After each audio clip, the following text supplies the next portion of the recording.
Reitor Clélio Campolina fez inauguração simbólica das obras no campus Pampulha. Belo Monte é discutida na UFMG. E ainda hoje, as vagas de estágio, Semana UFMG e o Fica Dica sobre calvície.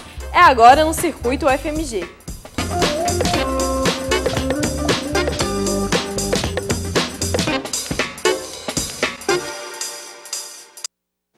Boa noite! O reitor Clélio Campolina participou hoje de uma inauguração simbólica das obras realizadas no campus Pampulha.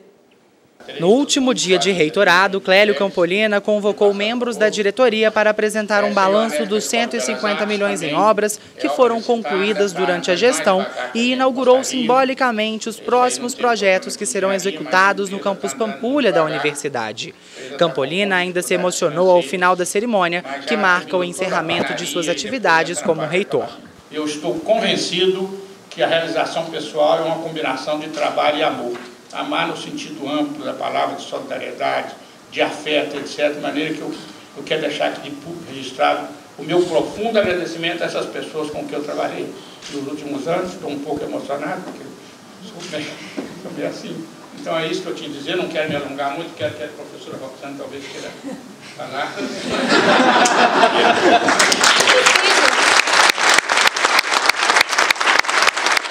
Empolgado, o reitor destacou o Centro de Treinamento Esportivo, que custará 46 milhões de reais, sendo 43 investidos pelo governo do estado e 3 pela UFMG. As equipes internacionais já estão procurando a UFMG para usar o Centro de Treinamento Esportivo na preparação para as Olimpíadas. Vai ser o melhor Centro de Treinamento Esportivo do Brasil. E durante a reunião, a placa de inauguração do prédio da Faculdade de Direito foi descerrada. Tomara que a gente possa fazer bom uso desses prédios todos que estão sendo inaugurados, do prédio da Faculdade de Direito, para que eles sirvam para o fim maior deles, que não é uma mera reunião de pessoas, né, mas é a criação, e uma criação que favoreça a humanidade. Amanhã é comemorado o Dia do Consumidor, evento realizado pelo PROCON e pela Secretaria Municipal Adjunta de Direitos de Cidadania celebrou a data.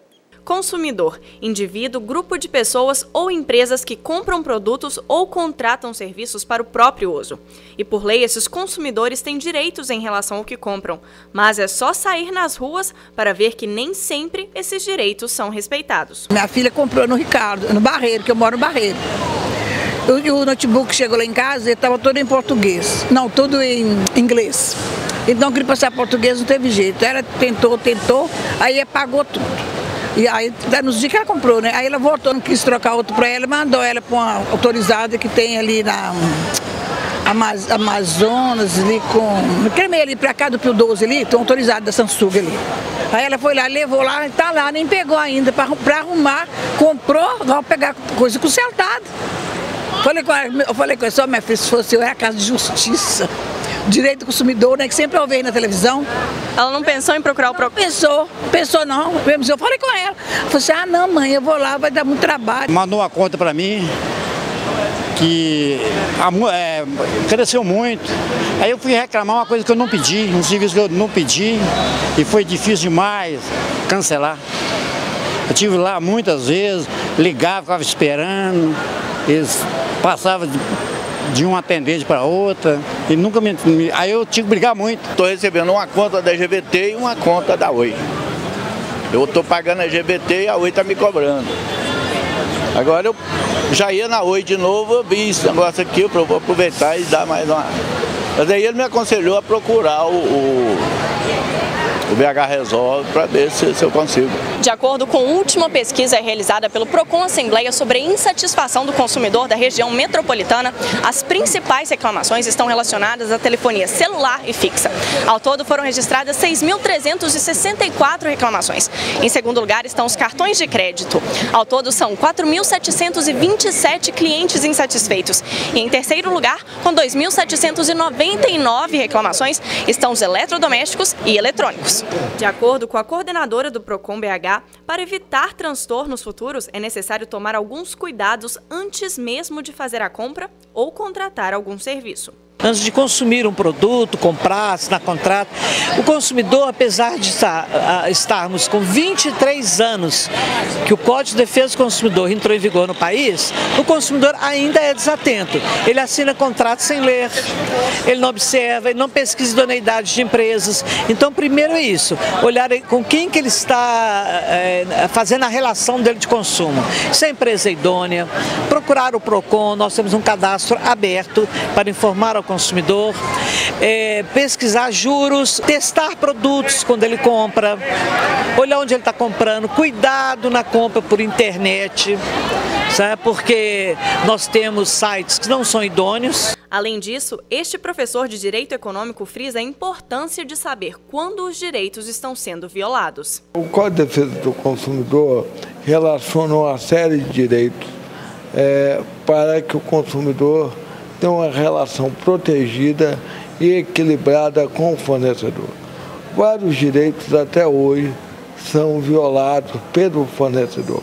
Entre eles, por exemplo, não se coloca o preço a prazo e à vista nas vitrines.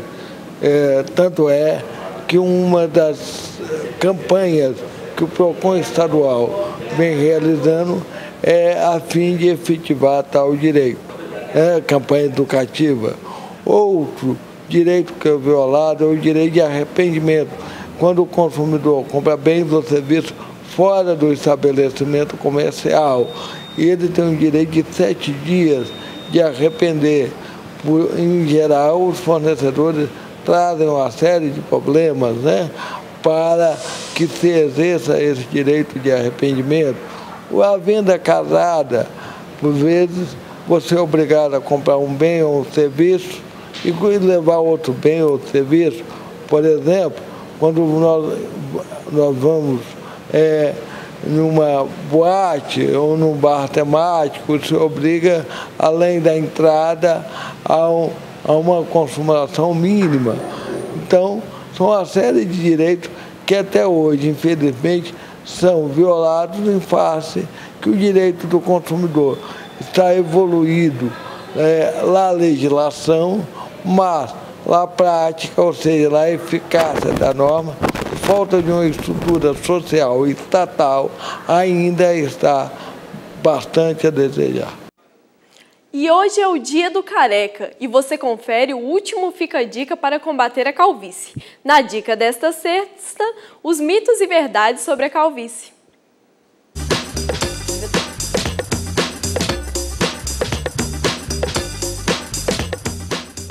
Com relação aos mitos e verdades que cercam a calvície, é muito frequente a queixa de que o uso de capacete, chapéu, boné com frequência está provocando uma calvície num determinado paciente. Isso é um mito, porque é uma doença que se correlaciona com a genética e no paciente do sexo feminino com alterações hormonais, como a fonte produtora de hormônio androgênico, que pode ser suprarrenal ou ovariana. Um outro mito é que se o cabelo ficar molhado durante muito tempo, há uma tendência à calvície, há uma tendência à queda. Isso também não tem nada a ver, porque o cabelo estando molhado é algo que acontece nos fios e não tem nada a ver com a calvície, que acomete a unidade folicular, provocando uma perda progressiva da atividade desses folículos. Então, cabelo molhado e oclusão no couro cabeludo por capacete ou chapéus não provoca calvície. Na próxima semana, o Fica a Dica aborda a Síndrome de Down. Não perca! Agora é hora das vagas de estágio com Beatriz Vale. Boa noite, Beatriz. Hoje, sexta-feira, tem muita vaga? Boa noite, Agatha. Claro que tem. A Human Resources procura por alunos das engenharias Química, Eletrônica e Mecânica. Os candidatos devem estar cursando entre o 7º e 10º períodos e possuir disponibilidade na parte da manhã. Para essa oportunidade, o domínio do inglês é um diferencial. São 3 vagas e o valor da bolsa será combinado. Interessados devem enviar currículo para nayara.silva@magnetimarelli.com. A L2 Administradora de Recursos oferece uma vaga na área financeira. São 30 horas semanais e a bolsa é de R$ 1.000, mais auxílio transporte. É desejável que o candidato possua habilidades em inglês e esteja cursando Ciências Econômicas, Controladoria e Finanças, Ciências Contábeis ou Administração. Interessados podem concorrer à vaga pelo site web.face.fmg.br/face/oportunidades. A Federação do Comércio de Bens, Serviços e Turismo de Minas Gerais procura por estudantes de Relações Públicas que esteja cursando o 3º ou 4º semestres. Por um trabalho de 20 horas semanais, o estagiário irá receber uma bolsa de R$ 480, vale transporte e seguro de vida. O candidato deve saber trabalhar com pacote Office e principalmente Excel. Interessados podem concorrer à vaga cadastrando o currículo no site www.estagiarios.com. Eu volto na segunda-feira, Ágata. Obrigada, Beatriz, e bom final de semana. A usina de Belo Monte foi tema de uma palestra ministrada ontem na UFMG. Na ocasião, o debate sobre os problemas sociais e ambientais causados pela construção de Belo Monte. Sônia Magalhães, que estuda desde os anos 80 barragens e questões ambientais, lembrou da desapropriação de terras e dos direitos sociais das populações camponesa, operária e indígena. Esse diálogo mais amplo com os estudantes, com outros grupos sociais existentes na sociedade, eles podem fazer com que a sociedade tenha informação e, a partir dela, seja capaz de construir o que eu chamo de intolerável para ela. Quer dizer, até que ponto situações de violência e de expropriação como estas que estão a acontecer em Belo Monte são toleráveis pela sociedade. A palestra foi organizada pelo Gesta UFMG, Grupo de Estudos em Temáticas Ambientais, coordenado pela professora Andréia Zuri. A motivação é justamente refletir sobre esse Dia Internacional de Luta contra as barragens, o direito dos povos atingidos, né, e dos ecossistemas afetados. Hoje vamos conferir os principais destaques dos últimos dias com Melissa Gomes e o Semana UFMG. Boa noite, Melissa. Boa noite, Ágata. O imunologista português Antônio Coutinho, um dos mais reconhecidos do mundo, recebeu como homenagem da UFMG o título de doutor honoris causa. Mostramos pela reportagem de Luana Assis que o médico trouxe para a ciência uma nova visão sobre o sistema imunológico. Na terça-feira, Clélio Campolina trouxe um balanço de sua gestão de 4 anos como reitor. Ele destacou seus esforços para conceber a universidade como um conjunto de atividades acadêmicas integradas. Mostramos também também na terça, pela entrevista com o professor Elcio Cornessen, uma análise sobre os casos recentes de preconceito no futebol brasileiro. Quarta, dia 12 de março, foi dia do bibliotecário e pela entrevista com a professora Maria Aparecida Moura, falamos sobre a realidade desse profissional na era da internet. Na quinta-feira, trouxemos a cobertura do repórter Matheus Arvelos sobre a posse da nova diretoria da Fafiche.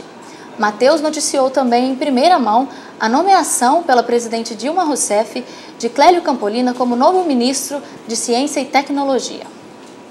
Essas e outras reportagens completas você confere na página facebook.com/tvufmg ou no canal youtube.com/tvufmg. Eu volto na próxima semana com um novo resumo. Sexta-feira é dia de Circuito Cultura. Hoje, Ágata Azevedo traz uma visita ao Museu Vivo Memória Gráfica, no Centro Cultural UFMG.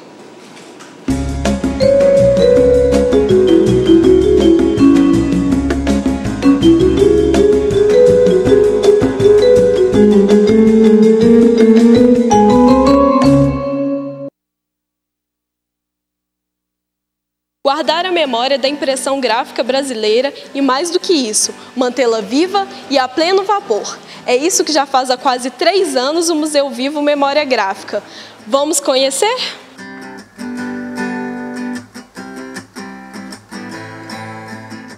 Então, Fábio, me conta um pouquinho da história do museu. O Museu Vivo Memória Gráfica nasceu de uma parceria entre a professora da Escola de Belas Artes da UFMG, a professora Nauti, e o Memória Gráfica Escola de Tipografia e Gravura.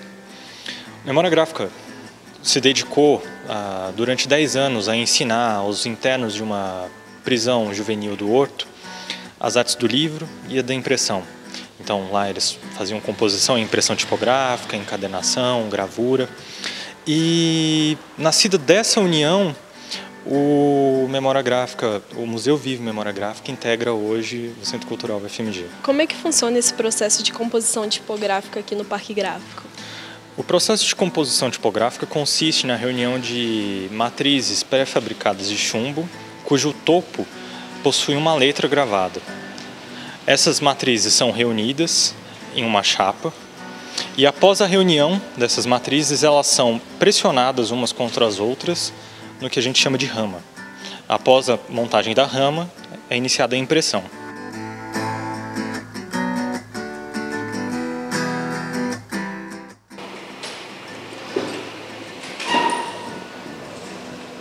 Então, Fábio, como é que funciona a impressão tipográfica? A impressão tipográfica consiste na entitagem de superfície da matriz.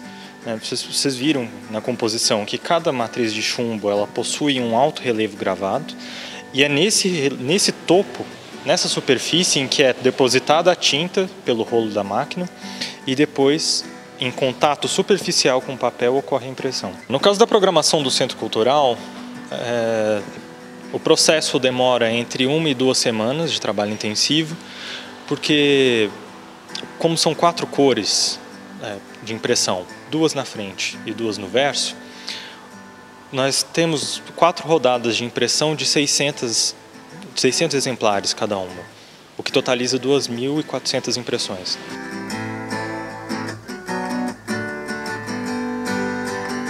E o que é produzido aqui no Museu Vivo Memória Gráfica? Além da programação impressa, como já foi visto, o Museu Vivo Memória Gráfica também atende a demandas de divulgação do Centro Cultural e demandas do próprio museu, imprimindo cartazes, folhetos. E mais recentemente, o primeiro livro da coleção Sobre Textos, que é uma coleção que se dedica a divulgar as artes do livro, através de textos historicamente conhecidos e que em algum momento exaltam ou tratam de maneira geral a respeito das artes do livro. O primeiro livro dessa coleção foi o capítulo 62 do livro Engenhoso Fidalgo Don Quixote de la Mancha, do Miguel de Cervantes. E esse capítulo foi escolhido justamente porque ele se dedica a contar a viagem do Quixote até uma tipografia em que era impressa a sua própria história. A montagem foi feita aqui no Laboratório de História do Livro, com a junção de todos esses enquartos, ou os cadernos, que depois foram costurados e receberam a colagem da capa. E as capas também são produzidas aqui? Também, todas impressas em tipografia. E tudo isso é feito pelos bolsistas? Sim, produzido pelos bolsistas e coordenados pela professora Nauti. O Museu Vivo Memória Gráfica fica aberto de segunda a sexta-feira, das 9 horas da manhã às 5 da tarde. Uma ótima pedida para os amantes das artes gráficas. O circuito termina agora. Boa noite e um ótimo final de semana.